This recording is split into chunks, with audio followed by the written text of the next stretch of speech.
anak-anak, bagaimana kabarnya hari ini? Ya, semoga sehat selalu ya. Ya, bertemu kembali dengan Ustazah Ijur. Ya, kita akan belajar tematik tema 1, subtema 2, pembelajaran 3. Nanti tolong perhatikan yang Ustazah sampaikan, disimak baik-baik ya. Berdasarkan peta kekayaan alam Indonesia, kita dapat melihat bahwa terdapat sangat banyak sumber daya alam di Indonesia, mulai dari sumber daya mineral, batuan, hingga logam dan migas. Sumber daya tersebut dikategorikan sebagai sumber daya alam yang tidak dapat diperbaharui. Berdasarkan peta tersebut, kita dapat mengetahui bahwa setiap wilayah di Indonesia memiliki sumber daya alamnya masing-masing. Contohnya di Kalimantan Timur. Di Kalimantan Timur ada sumber daya alam minyak bumi, batu bara, semen, gas alam, nikel, bauksit, intan, emas, dan perak. Semua sumber daya alam masih perlu diolah kembali, seperti biji besi yang diolah untuk bahan campuran pembuatan baja. Sekarang kita lihat peta kepadatan penduduk Indonesia. Jumlah penduduk Indonesia di tahun 2020 berjumlah 269,6 juta jiwa. Kita lihat untuk masing-masing provinsi memiliki warna yang berbeda-beda sesuai dengan jumlah penduduknya. Untuk warna hijau yang tua, jumlah penduduknya kurang dari 10 jiwa per kilometer. Sedangkan untuk provinsi yang paling padat yaitu lebih dari 1000 jiwa per kilometer. Untuk provinsi yang paling padat penduduknya adalah Provinsi Jakarta dan Yogyakarta, karena provinsi tersebut memiliki luas wilayah yang kecil dengan jumlah penduduk yang besar. Selanjutnya, kita lihat peta keragaman suku.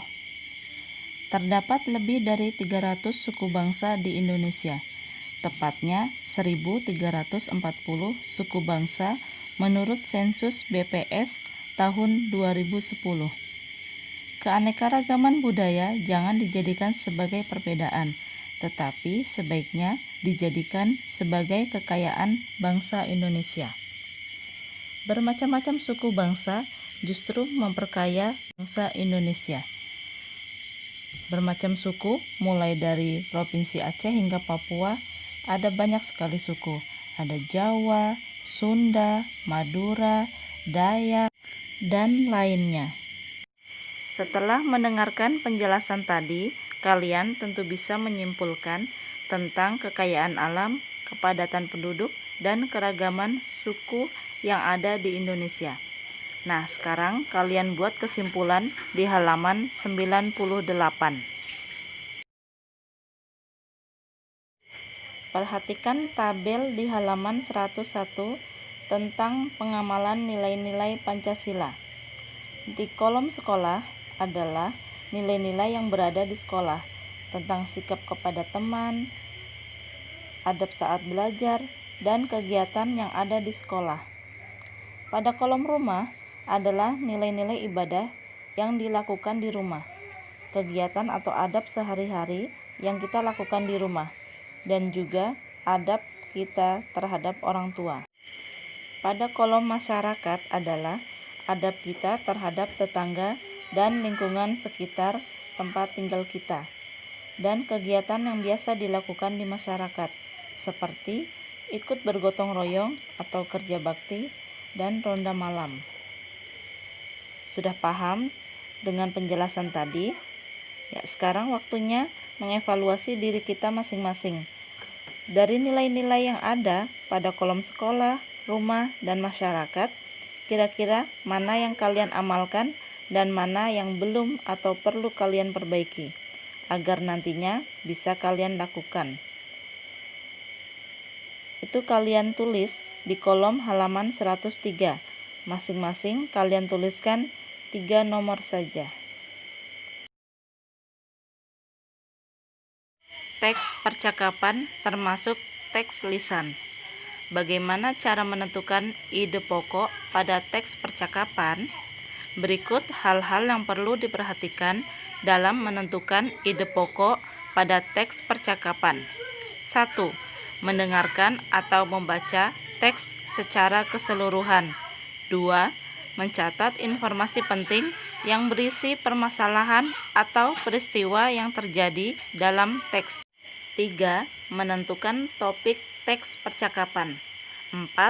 Menentukan kalimat utama yang menjadi inti permasalahan dari teks percakapan. 5. Menemukan ide pokok yang terkandung dalam kalimat utama. Di bawah ini. Koko. Dit, pernahkah kamu pergi ke Taman Safari Bogor? Adit. Pernah, aku telah ke sana 2 kali. Memang ada apa? Koko. Besok kalau liburan semester, kami sekeluarga akan mengunjungi Taman Safari. Apakah di sana banyak binatangnya? Adit. Cukup banyak. Jawabannya, kalimat utamanya adalah besok kalau liburan semester, kami sekeluarga akan mengunjungi Taman Safari. Ide pokoknya, rencana berkunjung ke Taman Safari. Sedangkan kalimat penjelasnya, Dit, pernahkah kamu pergi ke Taman Safari Bogor? Pernah, aku pernah 2 kali. Memang ada apa? Apakah di sana banyak binatangnya? Cukup banyak. Contoh soal 2. Mirna. Selamat siang, Bu. Bu Aisyah. Oh, selamat siang, Mirna. Mirna. Bagaimana keadaan Hana sekarang, Bu? Bu Aisyah. Oh, Hana masih dirawat di rumah sakit dan kondisi badannya masih lemah. Mirna. Salam untuk Hana ya, Bu. Bu Aisyah. Terima kasih, Mirna. Nanti Ibu sampaikan salam Mirna. Jawaban untuk soal 2. Kalimat utamanya, Hana masih dirawat di rumah sakit dan kondisi badannya masih lemah. Ide pokoknya, kondisi badan Hana masih lemah. Kalimat penjelasnya, selamat siang, Bu. Oh, selamat siang, Mirna. Bagaimana keadaan Hana sekarang, Bu? Salam untuk Hana ya, Bu. Terima kasih, Mirna. Nanti Ibu sampaikan salam Mirna.